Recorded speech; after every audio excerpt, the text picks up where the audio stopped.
नमस्कार, आदाब and good morning.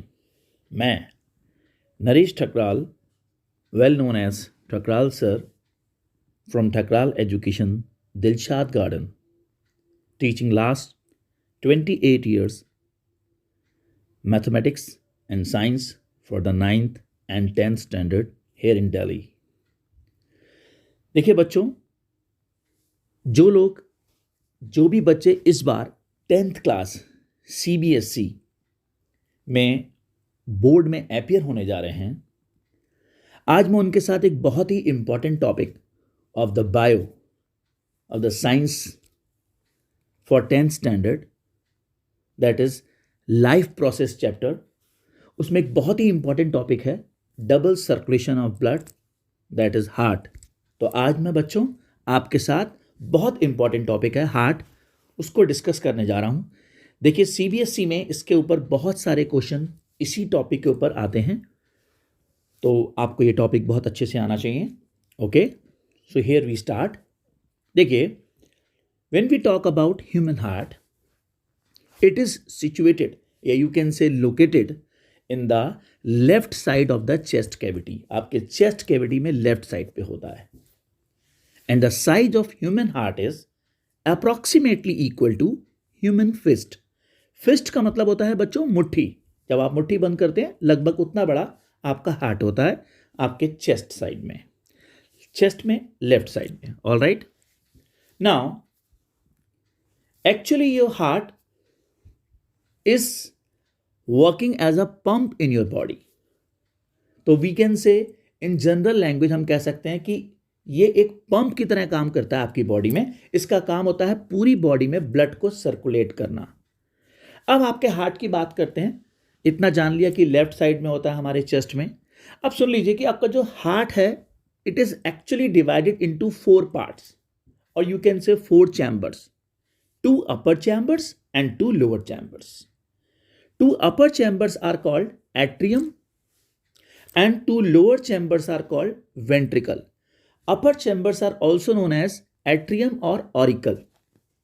There are 4 chambers in your heart. It is very clear now. Actually होता क्या है कि शायद the God has given some special power, some kind of electric muscle in our heart, और वो electric muscles कुछ shock generate करती हैं, जिसकी वजह से हमारा हार्ट जो होता है वो कंटिन्यूसली कॉन्ट्रैक्ट और रिलैक्स होता है। और ये कॉन्ट्रैक्शन एंड रिलैक्सेशन जब होता है तो हमारा हार्ट एक बार कॉन्ट्रैक्ट और एक बार रिलैक्स, इस तरह से ये टोटल कॉन्ट्रैक्शन एंड रिलैक्सेशन जो होते हैं उसको मिला करके एक साइकिल यानी कि एक लव डब मूवमेंट कहते हैं। और ये जो एक कॉन्ट्रैक्शन और एक रिलैक्सेशन है, ऐसा 72 टाइम होता है in a minute in your heart. Now what happens, your heart when relaxes, when your heart is relaxes, the left side of the heart, that is left atrium, is filled with the oxygenated blood, or you can say pure blood, which is coming from lungs through pulmonary vein. याद रखिए, pulmonary vein से आपके heart में left atrium में fill हो जाता है oxygenated और pure blood. And at the same time the right side of the heart, that is right atrium, is filled with the deoxygenated blood or impure blood, which is coming from different body organs through main vein, or which is also known as vena cava. This blood is filled in the right atrium. यानी कि आपके right atrium में fill हो गया है impure blood और left atrium में fill हो गया है pure blood. प्योर ब्लड कहां से आ रहा है? From lungs through pulmonary vein. Impure blood कहां से आ रहा है? From body organ through main when और वेना कावा। और दोनों फिल हो गए हैं कहां? एक लेफ्ट साइड में, एक राइट में। लेफ्ट में आपका प्योर ब्लड है और राइट में आपका इम्प्योर ब्लड है। अब आपका हार्ट कॉन्ट्रैक्ट होगा। जब आपका हार्ट कॉन्ट्रैक्ट होगा तो blood from the left atrium reaches to obviously left ventricle आएगा नीचे, and from right atrium it will reaches to right ventricle. Definitely. Now the heart is actually continuously ये contract होने वाला है। जब ये कॉन्ट्रैक्ट होगा तो आपके लेफ्ट वेंट्रिकल जो है, जिसकी वॉल्स, ये क्वेश्चन कई बार NCERT में है और कई बार बोर्ड में पूछा जा चुका है कि why the walls of left ventricle are thicker, जो मैं आपको बताने जा रहा हूं, सुन लीजिए। लेफ्ट वेंट्रिकल जो वॉल्स होती हैं दे आर थिकर, थोड़ी सी थिक होती हैं। क्यों? क्योंकि लेफ्ट वेंट्रिकल में जो ब्लड आया है वो यहां से निकल के जाएगा to different body organs through main vein which is also known as aorta. अब जब ये ब्लड लेफ्ट वेंट्रिकल से पूरी बॉडी ऑर्गन में जाएगा तो इसके अंदर फोर्स तो होना चाहिए भाई, तभी तो ये जाएगा डिफरेंट बॉडी ऑर्गन तक। तो उसके लिए इसमें फोर्स जनरेट करने के लिए लेफ्ट वेंट्रिकल की वॉल्स जो होती हैं they are thicker to generate maximum force in this blood which is going through main artery or aorta to different body organs. Now, this blood actually through main artery or aorta reaches to different body organs and body organs में जाकर के ये जो aorta या main artery हैं और जो veins होते हैं they are connected with fine tubes जिन्हें कहते हैं capillaries. अब वहां पर जाकर के ऑक्सीजन जो ब्लड के अंदर है that is reaches to different body cells for the cellular respiration और फिर वहां से मिलती है वापस carbon dioxide and this is absorbed again by the blood and this blood is now known as deoxygenated blood obviously.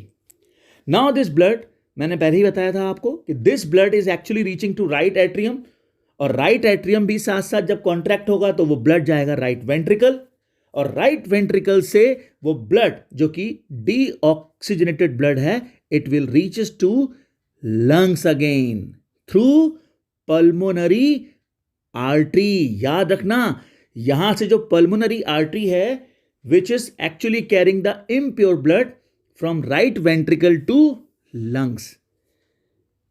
एक बात समझ लीजिए आप, जो भी ब्लड हार्ट से बाहर आता है, the blood which is moving away from the heart is actually going through artery and the blood which is moving towards the heart actually that is actually through vein. मतलब heart में जो भी blood enter करेगा वो when के through करेगा और जो भी ब्लड हार्ट से बाहर आएगा, बाहर की तरफ जाएगा, बॉडी ऑर्गन की तरफ जाएगा, वो हमेशा आर्टरी होंगी, समझ लीजिए। और दूसरी बात, आर्टरीज और वेन में कुछ डिफरेंसेस भी आते हैं जो मैं आपको बताऊंगा बाद में, नेक्स्ट क्लास में बताऊंगा आपको, नेक्स्ट टॉपिक में बताऊंगा। फिलहाल इस पूरे प्रोसेस में आपने देखा the oxygenated blood which is coming through lungs वो एंटर करता है इन योर हार्ट और फिर different body organ and again to the heart and then after heart it reaches to lungs. यानी कि the blood has to pass 2 times through the heart. जो blood lungs से निकलता है वो वापस लंग्स तक जाने में उसे हार्ट से 2 times 2 बार पास होना पड़ता है, इसीलिए इसको हम बोलते हैं डबल सर्कुलेशन ऑफ ब्लड। ये अक्सर क्वेश्चन आता है कि why it is known as double circulation of blood. आपकी एनसीईआरटी में, आप लोग एनसीईआरटी फॉलो करते हैं, उसमें पढ़िएगा आप, टॉपिक है उसमें आपको बहुत अच्छे से दिया हुआ है कि why it is known as, बिल्कुल लास्ट की लाइन में लिखा हुआ है जहां पर आपको हार्ट का फ्लो चार्ट बना है, उसमें एनसीईआरटी में आप लास्ट में पढ़ेंगे, वहां पर सब कुछ गिवन है। और जरूर सुनिए मेरी बात एक, कि जब भी आप कोई टॉपिक पढ़ते हैं बेटा उसको एनसीईआरटी हमेशा जरूर फॉलो करें। तो this is all about the heart, जो आज मैंने आपको बताया, एक प्रयास किया बच्चों। अगर आपको अच्छा लगा हो तो लाइक एंड कमेंट जरूर करना एंड आगे आपसे फिर मिलते रहेंगे। ओके देन, शब्बा खैर, नमस्कार वंस अगेन। तब तक अपना ध्यान रखिए इस पेंडेमिक सिचुएशन में, जिसकी वजह से आज हम आपको इस तरह से पढ़ा पा रहे हैं और शायद आगे भी इस तरह से कुछ और क्लासेस आपके साथ में शेयर करते रहेंगे। All right, all the best, God bless you all.